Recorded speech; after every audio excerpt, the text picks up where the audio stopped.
যখনই দাদু বাইরে যেতেন আমি প্রতিদিনের মতো চুপি চুপি পিগি ব্যাংক থেকে টাকা বের করে কলেজের পার্টির জন্য নিয়ে যেতাম।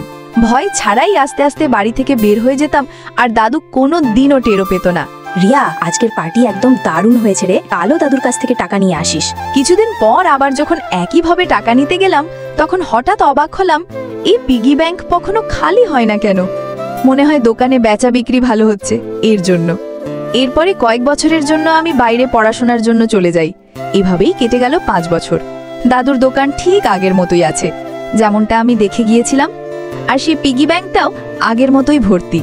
মনের ভেতর কেমন এক অদ্ভুত মিশ্র অনুভূতি নিয়ে আমি দাদুকে জিজ্ঞেস করলাম, দাদু জানো, ছোটবেলায় আমি ওই পিগি ব্যাংক থেকে টাকা চুরি করতাম। হ্যাঁ, সব জানতাম আমি। তাহলে আপনি আমাকে কখনো কিছু বললেন না কেন? ভেবেছিলাম একটু বড় চুরি করতে দিই, তারপর পুলিশ কাকুকে ডেকে বলবো এই তো আসল মাস্টার মাইন্ড।